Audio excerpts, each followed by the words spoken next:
ഇന്ന് തന്നെ ഡൗൺലോഡ് ചെയ്യൂ. കാണൂ നിങ്ങളുടെ ഫേവറേറ്റ് ഷോസ്. ദുർഗ തന്റെ ചേച്ചിയാണെന്നല്ലേ പറഞ്ഞത്? അതെ, അച്ഛന്റെ ആദ്യത്തെ വിവാഹത്തെ കുറിച്ച് അറിയാലോ. അതിലുള്ള മോളാ ദുർഗ. തന്റെ ചേച്ചിയെ ഞാൻ അറിയും. ഏ?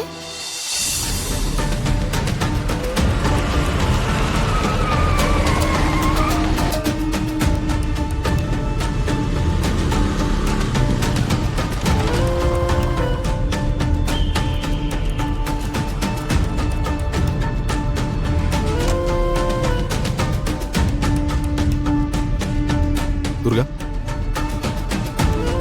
ആ പൃഥ്വിയുടെയും തന്റെ കൂട്ടുകാരുടെയും കാര്യം ആലോചിച്ച് ടെൻഷനിലല്ലേ? താൻ ഇങ്ങനെ കൺഫ്യൂഷനായി നിൽക്കാതെ ഒരു ഡിസിഷൻ എടുക്ക്. തനിക്ക് പൃഥ്വിയുടെ കാര്യങ്ങളെല്ലാം അക്ഷിതയോട് തുറന്നു പറയണമെന്നാണെങ്കിൽ മടിക്കാതെ അത് ചെയ്യേ.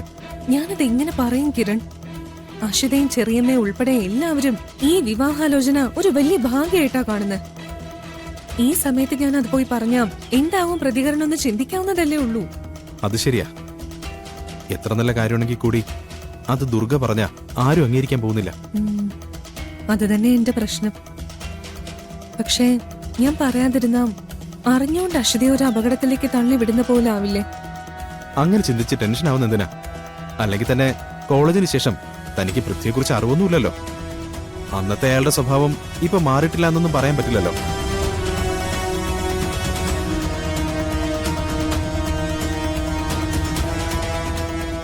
കോളേജ് ടൈമില് ഉഴപ്പി അടിച്ചു പൊളിച്ചു നടന്ന പലരും ഇപ്പൊ അതൊക്കെ വിട്ട് അന്തസ്സായിട്ട് ജീവിക്കുന്നില്ലേ? പൃഥ്വി അങ്ങനെ ആയിക്കൂടെ? ഇല്ല കിരൺ, പൃഥ്വിയുടെ സ്വഭാവം അങ്ങനെയാണെന്ന് ഞാൻ കരുതുന്നില്ല. പിന്നെ എത്രയൊക്കെ മാറിയെന്ന് പറഞ്ഞാലും ഒരാളുടെ ബേസിക് ക്യാരക്ടർ അയാളെ വിട്ടു പോവുമെന്ന് തോന്നുന്നില്ല. ഇങ്ങനെയൊക്കെ ചിന്തിച്ചാ വെറുതെ തന്റെ മനസ്സമാധാനം കളയാന്നുള്ളതല്ലാതെ ഒരു പ്രയോജനം ഉണ്ടാവാൻ പോകുന്നില്ല. എല്ലാ കാര്യങ്ങളിലും ബോൾഡായി തീരുമാനം എടുക്കുന്ന തന്നെ ഇപ്പോഴിങ്ങനെ ഈ അവസ്ഥയിൽ കാണുമ്പോഴാ വിഷമം. കിരണിനെ അറിയാലോ, ഫാമിലിയുടെ കാര്യം വരുമ്പോ ഞാനൊരു സാധാരണക്കാരിയാ.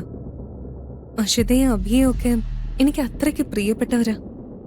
അവർക്കൊരു ദോഷം വരിക എന്ന് പറയുന്നത് എനിക്ക് സഹിക്കാൻ പോലും പറ്റാത്ത കാര്യ. താനൊരു കാര്യം ചെയ്. തനിക്ക് വസുമതി ആന്റിയെ കാര്യങ്ങൾ അറിയിക്കാനല്ലേ പാട്. താൻ കാര്യങ്ങൾ ദേവരാജൻ അങ്കിളിനോടോ മുത്തശ്ശിയോടോ പറയേ. അതുകൊണ്ട് കാര്യമില്ല കിരൺ. അച്ഛനും മുത്തശ്ശിയും പറഞ്ഞാലും ചെറിയമ്മ അനുസരിക്കില്ല. പിന്നെ ഇതൊക്കെ പറഞ്ഞ് വെറുതെ അവരെ വിഷമിപ്പിക്കാന്നല്ലാതെ ഒരു കാര്യമില്ല.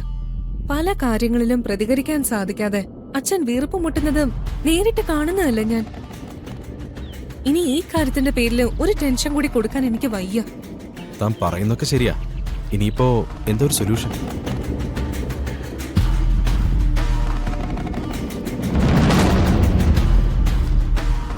വിവാഹത്തിന് മുൻപ് എങ്ങനെയെങ്കിലും കാര്യങ്ങൾ ഞാൻ എല്ലാരെയും അറിയിക്കും.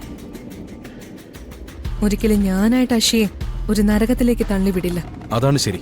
നല്ലൊരു അവസരത്തിനായി നമുക്ക് കാത്തിരിക്കാം.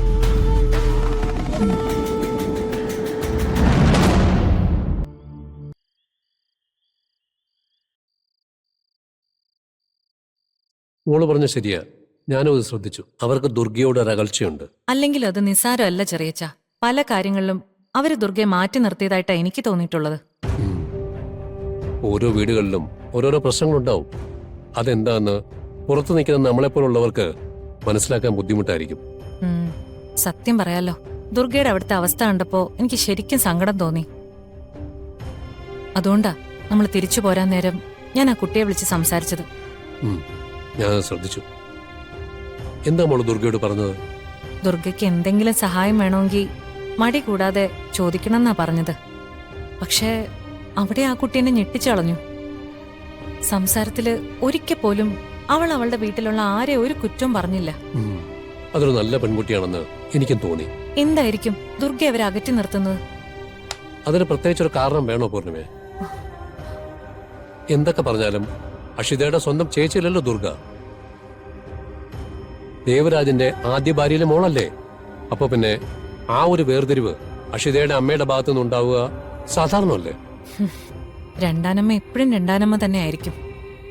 സ്വന്തം അമ്മയുടെ സ്നേഹവും കരുതലും ഒന്നും ഉണ്ടാവില്ലല്ലോ. നമ്മൾ അതേക്കുറിച്ച് കൂടുതൽ ചിന്തിക്കാതിരിക്കുന്ന നല്ലത്. ആ വീട്ടിലെ ബാക്കി പ്രശ്നങ്ങളൊന്നും നമ്മുടെ വിഷയമല്ല. നമ്മള് പൃഥ്വിയെയും അക്ഷിതയെയും കുറിച്ച് മാത്രം ഓർത്താൽ മതി. അതും ശരിയാ. പക്ഷേ ദുർഗ ഒരു അന്യ ആളായിട്ട് കാണാൻ എനിക്ക് സാധിക്കുന്നില്ല. എന്തോ ഒരു അടുപ്പം ആ കുട്ടിയുമായിട്ടുള്ളതായിട്ടൊരു തോന്നല് വരുക. അത് മോളുടെ മനസ്സിന്റെ നന്മ കൊണ്ട് തോന്നുന്നേ. വെറുതെ ഓരോന്നോർത്ത് ഉറക്കം കളയാതെ മോള് പോയി ഉറങ്ങും. ഞാനും ഒന്ന് കിടക്കട്ടെ, നല്ല ക്ഷീണമുണ്ട്. ശരി ചെറിയച്ച, ഗുഡ് നൈറ്റ്. Good night.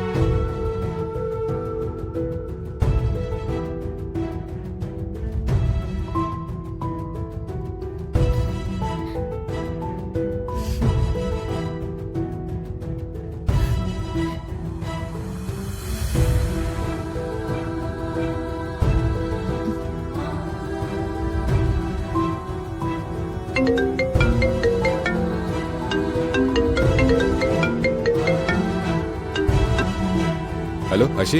ആ ഹലോ, തിരക്കിലാണോ? ഹേയ് അല്ലല്ലോ, എന്താ വിളിച്ചത്? ഉം, അതെന്താ, എന്തെങ്കിലും കാര്യമുണ്ടെങ്കിൽ മാത്രമേ എനിക്ക് പൃഥ്വിയെ വിളിക്കാൻ പാടുന്നുണ്ടോ? അയ്യോ അങ്ങനൊന്നുമില്ല, തനിക്ക് എപ്പോ വേണമെങ്കിലും എന്നെ വിളിക്കാം. ഞാൻ വെറുതെ വിളിച്ചതാ, ചുമ്മാ ഒന്ന് സംസാരിക്കണമെന്ന് തോന്നി. ആഹാ, അപ്പൊ എന്നെ കുറിച്ച് ഓർക്കുന്നുണ്ടല്ലേ? ഞാൻ ഓർത്തു നിശ്ചയം കഴിഞ്ഞതിന്റെ തിരക്കിലായിരിക്കുമെന്ന്. ഏയ് അല്ല, ഇന്ന് നമ്മുടെ ലൈഫിലെ ഏറ്റവും പ്രധാനപ്പെട്ട ചടങ്ങല്ലേ കഴിഞ്ഞ്. അതിന്റെ എക്സൈറ്റ്മെന്റ് എനിക്ക് നന്നായിട്ടുണ്ട്.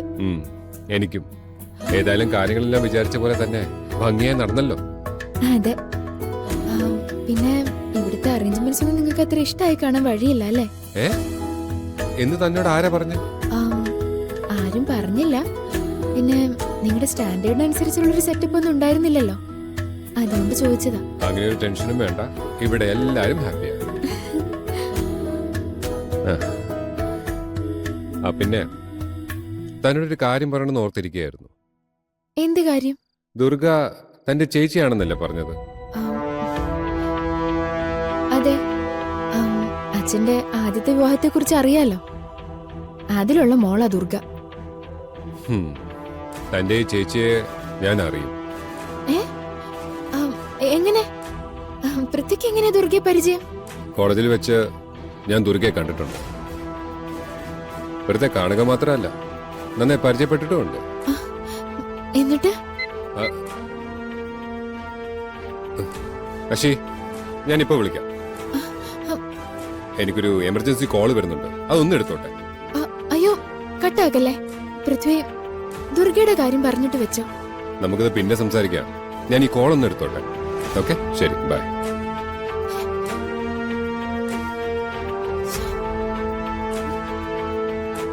ഹലോ പൃഥ്വി, എന്തൊക്കെയുണ്ട് വാർത്തകൾ? Going on man.